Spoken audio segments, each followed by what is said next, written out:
अस्सलाम वालेकुम, मैं हूं शाहिद हुसैन। मेरा यूट्यूब चैनल देख रहे हैं, आप सब देखते हैं, अप्रिशिएट करते हैं, कमेंट्स करते हैं, लाइक करते हैं और सजेशन देते हैं। मैं उस पर अमल करता हूं और आप भरपूर तरीके से देखते हैं। मुझे मेरी हौसला अफजाई होती है और मैं कोशिश करता हूं कि मज़ीद अच्छे तरीके से आपको अदालती ख़बरें ख़ास तौर पर और फिर जो मफाद आमा की ख़बरें हों आप तक पहुँचाऊँ, ताकि आप जान सकें कि मुल्क में, इस शहर में, सूबे में हो क्या रहा है। बाकी ज़ाती किसी के ख़िलाफ़ कोई एजेंडा नहीं है, सिर्फ़ और सिर्फ आवाम तक ख़बरें और आवाम के मफाद के मामले में जो ख़बरें होती हैं वो आप तक पहुँचाता हूँ।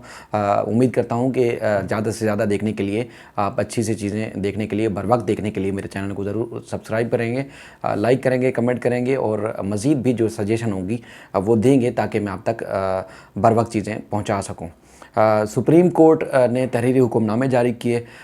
तमाम पैरा वाइज जो है वो पार्ट्स अलग अलग अदालत ने लिखे हैं। वो सारी तफसीलात आप तक रखूँगा। आप यकीन माने, जब ये ऑर्डर का मतन मैं आपके सामने रखूँगा तो ऐसा लगेगा, आप ख़ुद भी समझते हैं सिंध में रहने वाले, कि 15 साल से जो हुकूमत करने वाली सूबाई हुकूमत है पीपल्स पार्टी की, वो ये सब कुछ नहीं कर सकी जो सुप्रीम कोर्ट ने किया है। वो ब्यूरोक्रेसी जो 70 साल से तकरीबन 75 साल से पूरे सूबे में काम कर रही है, वो ब्यूरोक्रेसी नहीं कर रही। यानी कि बहुत सारे लोग रिटायर हो गए और बहुत सारे लोग पढ़े लिखे नए नौजवान आए ब्यूरोक्रेसी में, लेकिन उनके अंदर कोई ऐसी विल नज़र नहीं आई। जो उनकी अपनी ज़िम्मेदारी थी, जो उन्होंने निभानी थी, वो नहीं निभाई। लेकिन अब सुप्रीम कोर्ट ने उनके ख़िलाफ़ भी डंडा उठा लिया है कि अब आप काम करो। क्या काम करो, वो सारी तफसीलात मैं आपको बताता हूँ। सबसे पहले तो नस्ला टावर से मुतल्लिक़ अदालत ने जो तहरीरी हुक्मनामा जारी किया है, उसका मतन मैं आपको पढ़ के सुनाता हूँ। अदालत ने कहा कि नस्ला टावर को गिराने के लिए जदीद डिवाइसेस का इस्तेमाल किया जाए। बारूदी मवाद नहीं है, आज भी फिर मैं आपको क्लियर कर रहा हूँ। अदालत ने कहा कि देखा जाए कि दुनिया भर में किस तरह जो है इमारतें गिराई जाती हैं। हमसाया ममालिक बशमूल भारत समेत इमारतों को गिराने का तरीक़ाकार देखा जाए और यकीनी बनाया जाए कि नस्ला टावर गिराने के दौरान कोई नुकसान ना हो। अदालत में ये, चूँकि ये बात सामने आई थी कि 27 अक्टूबर यानी कि गुज़श्ता रोज़ जो आखिरी दिन था नस्ला टावर के मकीनों के लिए, तो उस पर अदालत ने कहा कि नस्ला टावर का जो गिराने का जो अमल है 27 अक्टूबर के एक हफ़्ते के बाद मुकम्मल करके रिपोर्ट अदालत में पेश की जाए और उसके बाद फिर नस्ला टावर को मस्मार करने के जितने भी अखराजात होंगे, चाहे वो मशीनरी गिराएगी या जदीद तरीके से गिराया जाएगा, तो उसका बिल्डर जो है इसका मुआवजा अदा करेगा जितने भी अमाउंट इस पे खर्च होगी। और अदालत ने कहा कि अगर मुल्क में अगर मालिक रकम ना दे तो कमिश्नर कराची रकम की जो मालिक की जायदाद है वो जायदाद से मुंसलिक कर देंगे, यानी कि मालिक किसी सूरत भागने ना पाए कि उसने चूँकि गैर कानूनी तामीरात कर रखी थी, इसलिए तामीरात गिराने की जो रकम है वो भी मालिक ही अदा करेगा। आगे आते हैं, जो नालों के ऊपर से तजावज़ात या नालों के ऊपर से जो लोगों ने लीज़ मकानात हासिल कर रखे थे, उसके ऊपर भी अदालत ने तफसीली तौर पर जो है वो तहरीरी हुक्मनामा जारी किया है। अदालत ने एक तो जो सिंध हाई कोर्ट ने हुक्म इम्तना जारी किया था, मैंने पहले भी वाज़ह किया था कि कबाइल कानूनी फेडरल बी एरिया के इलाके और उसके बाद फिर नाज़माबाद नंबर 4 के मकीनों ने सुप्रीम कोर्ट का हुक्मनामा होने के बाद फिर सिविल सूट्स में गए थे। दर्जनों सिविल सूट दायर हुए थे, तो उसमें उन्होंने हुक्म इम्तना ले रखा था और ख़ासतौर पर कई जगहों पर तो तौहीन अदालत की कार्रवाई भी शुरू हो गई थी। अब अदालत ने उसको तहरीरी हुक्मनामे में भी अपने रिकॉर्ड का हिस्सा बना लिया है और अदालत ने कहा है कि नालों के ऊपर जो कायम की गई हैं तजावज़ात, हर किस्म की तजावज़ात का ख़ात्मा किया जाए। घर बनाए गए हैं, दुकानें बनाई गई हैं या कोई कमर्शियल तामीरात की गई हैं, उसको मुकम्मल तौर पर मस्मार किया जाए। और अदालत ने कहा कि तजावज़ात ही के बहस बारिशों में शहर जो है वो सैलाबी सूरत हाल इख्तियार कर जाता है। बारिशों का पानी नालों में जाने के बजाय रोडों पर घूमता रहता है, शहर में घूमता रहता है, इसलिए शहर डूब जाता है, आवाम की इमलाक और आवाम को नुकसान होता है। उस पर अदालत ने कहा कि अब तजावज़ात किसी सूरत भी नालों के ऊपर कायम नहीं की जाएंगी, जो बच चुकी हैं उनको मुकम्मल तौर पर मस्मार किया जाए। और इस तरह गुजर नाला, महमूदाबाद नाला, औरंगी नाला से मुताल्लिक जो सिंध हाई कोर्ट ने हुक्म इम्तना जारी किया था, वो सारे के सारे हुक्म इम्तना मुअत्तल कर दिए हैं और मज़ीद समाअत इस मुताल्लिक भी ऐदन सेशन पर मुनक़िद की जाएगी, अंदर सेशन पर होगी। अब मैं आगे आता हूँ, जो मैं आपको पहले एक बात बता रहा था कि शहर भर में जो फुटपाथों के ऊपर, शाहराहों के ऊपर और इसके अलावा जो दीगर इलाकों में जो तजावज़ात कायम की गई हैं, उससे मुताल्लिक भी अदालत ने इस सारे मामले को रिकॉर्ड का हिस्सा बनाया, अब तहरीरी तौर पर लिख दिया है, जिसमें कहा है कि एडमिनिस्ट्रेटर केएमसी हर किस्म के तजावज़ात के ख़ात्मे को यकीनी बनाएं। शहर में तजावज़ात को तलाश करना कोई मुश्किल अमल नहीं है। सिर्फ एम ए जिन्ना रोड पर भी सैकड़ों तजावज़ात कायम हैं, यानी कि कोई भी रोड पर निकलता है सबको नज़र आती है, लेकिन हमारे जो ब्यूरोक्रेट्स हैं या जिनकी जिम्मेदारी है उनको नज़र नहीं आता। बाकी सब देखते हैं, जजेस भी देखते हैं, अवाम भी देखती हैं, रोज़ इन सारी चीज़ों से भुगतते भी हैं।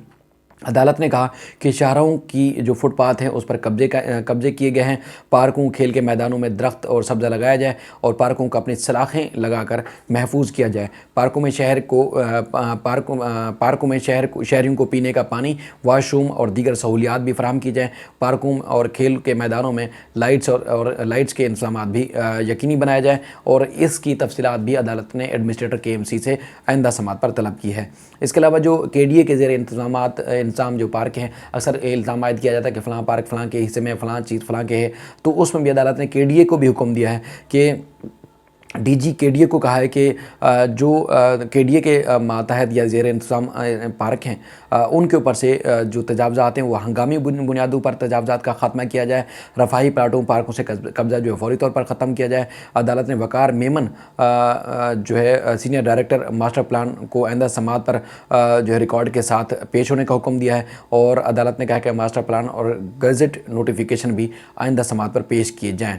फिर एक और जिक्र आया था बीच में, अदालत ने ये चीफ जस्टिस साहब ने टीवी पर देखा था, खुर्शीद आलम साहब जो कि समा टीवी के रिपोर्टर हैं, उन्होंने न्यू कराची सेक्टर 5 का जो खेल का मैदान था वहाँ बच्चों जिस तरह खेल लेते गंदगी में और गलाजत में कचरे का ढेर लगा हुआ था, उसमें अदालत ने आज खुद नोटिस लिया था उस दिन, उसको भी तहरीरी हुक्मनामे में शामिल कर लिया है। देखें बाज़ दफ़ा अगर पॉजिटिव खबरें टीवी पर चलती हैं तो उसका कितना फ़ायदा होता है आवाम को।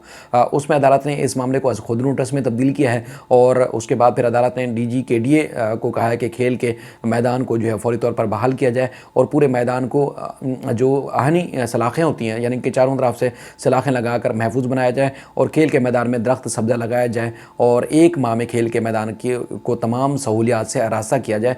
ये जो सेक्टर 5 वाला जिसकी हम पिछले दिनों भी हमने बात की थी और ये अदालत ने रिकॉर्ड का हिस्सा भी बनाया है। इसके अलावा एक और चीज़ बड़ी ख़ास जो मैं बता रहा था कि ब्यूरोक्रेसी नहीं कर सकी इतने अरसे में और इतने अरसे में सूबाई हुकूमत नहीं कर सकी जो अदालत ने हुक्मनामे में शामिल कर लिया। ये अदालत का काम नहीं है, इन हमारे एसी डीसी कमिश्नर और इन सब का काम था, लेकिन वो नहीं करते।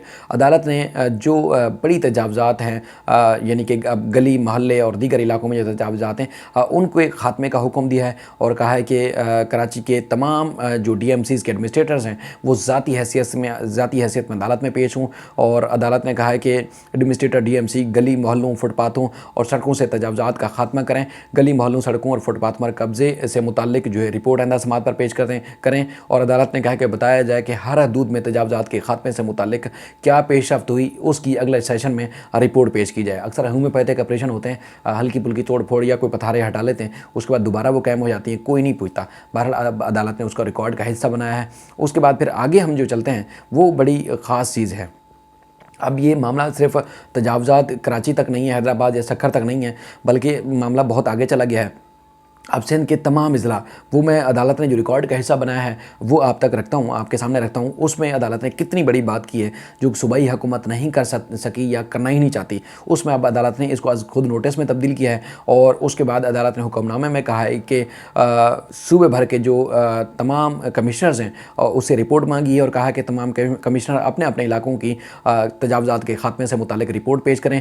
इसमें भी कहा है कि गली मोहल्लों, फुटपाथ, सड़कों के अतराफ में तजावज़ात का जो फौरी तौर पर खात्मा किया जाए। अदालत ने म्यूनसिपल कमिश्नर हैदराबाद, लतीफ़ाबाद, कासमाबाद को नोटिस जारी किए हैं। अदालत ने म्यूनसिपल कमिश्नर जामशोरो, बदीन, जेकबाबाद को भी नोटिस जारी किए हैं। अदालत ने म्यूनसिपल कमिश्नर ठट्ठा, लड़काना, सक्खर, घोटकी, मटियारी को भी नोटिस जारी किए हैं। म्यूनसिपल कमिश्नर सांगड़, कश्मोर, खैरपुर, शिकारपुर को भी ज़ाती हैसियत से तलब किया गया है। टंडो, अलयार, थरपारकर, सजावल, उमरकोट के म्यूनसिपल कमिश्नर्स को भी अदालत ने तलब किया है। नौशुर, फिरोज़, बेनज़ीराबाद, कंबर, शहदादकोट और दीगर जो जो एडमिनिस्ट्रेटर हैं उनको भी अदालत ने तलब किया है और अदालत ने मीरपुर खास के म्यूनसिपल कमिश्नर को भी कहा है कि तजावज़ात का खात्मा करके आइंदा समात पर रिपोर्ट अदालत में पेश की जाए। ये कितनी बड़ी बात है। ये सूबाई हुकूमत की जिम्मेदारी थी, बल्दियात की जिम्मेदारी है, मुतलका जो महकमे उनकी जिम्मेदारी है जो साल साल तनख्वाहें लेते हैं, ना सफाई सुथराई करते हैं, ना तजावज़ात का खात्मा करते हैं, जिसकी वजह से दोहरी अजियत बल्कि कई गुना ज़्यादा अजियत का सामना करना पड़ता है अवाम को, सूबे भर की अवाम को। अब अदालत ने डंडा उठा लिया है। अब अगर चीफ जस्टिस रिटायर भी हो जाते हैं लेकिन ये मामला ख़त्म होने वाला नहीं है। अब मामला ये कराची से निकल के तमाम इजलास जिनका मैंने जिक्र किया है, जो तहरीरी हुक्मनामे की शक्ल में मौजूद है, वहाँ तक पहुँच गया है। मज़ीद भी जो इस सिलसिले में पेशरफ्त होती रहेगी आप तक पहुँचाते रहेंगे। अपना ख्याल रखिएगा। अल्लाह हाफिज़।